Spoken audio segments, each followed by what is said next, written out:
ആഫ്രിക്കയുടെ കിഴക്കേ തീരം തൊട്ട് പസഫിക് സമുദ്രം വരെ വ്യാപിച്ചു കിടക്കുന്ന Indo Pacific the world most important security and trade zone.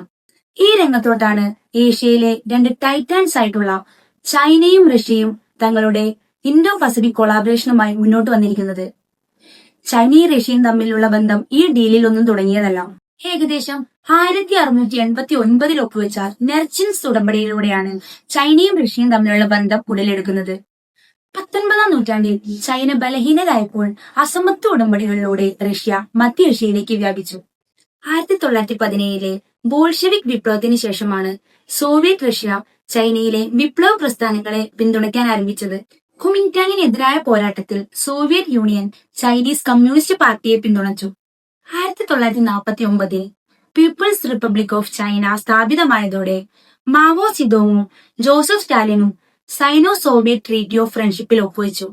ഈ ഉടമ്പടിയുടെ കീഴിൽ സോവിയറ്റ് യൂണിയൻ ചൈനയ്ക്ക് വൻതോതിലുള്ള സാങ്കേതിക വിദ്യയും സാമ്പത്തിക സഹായങ്ങളും നൽകി. സ്റ്റാലിന്റെ മരണത്തിനും ക്രിസ്റ്റേവിന്റെ പരിഷ്കാരത്തിനും ശേഷമാണ് പ്രത്യയശാസ്ത്രവും രാഷ്ട്രീയപരവുമായ സോവിയറ്റ് യൂണിയനും ചൈനയും തമ്മിലുള്ള ശത്രുത ഉടലെടുത്തത്.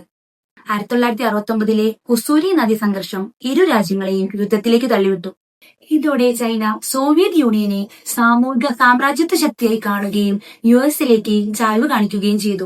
1989-ലെ മിഖായിൽ ഗോർബച്ചേവിന്റെ ബെയ്ജിംഗ് സന്ദർശനത്തിലൂടെ അവരുടെ ബന്ധം പുനഃസ്ഥാപിക്കാമെന്നും അതിർത്തി തർക്കങ്ങൾ പരിഹരിക്കാമെന്നും ഇരു രാജ്യങ്ങളും സമ്മതിച്ചു.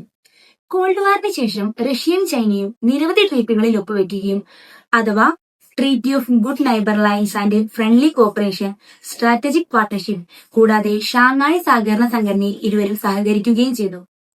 പാശ്ചാത്യ ശക്തികളോടുള്ള വിയോജിപ്പിലൂടെയും റഷ്യ ചൈന വ്യാപാരത്തിലൂടെയും ഇരുവരുടെയും ബന്ധം കൂടുതൽ ശക്തിപ്പെട്ടു.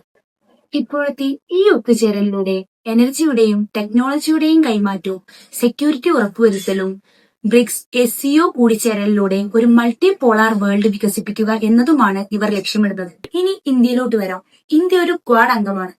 Quadrilateral Security Dialogue. India, Australia, US, Japan എന്നിവർ കൂടിച്ചേർന്ന ഒരു സ്ട്രാറ്റജിക് ഫോറമാണ് ക്വാഡ്.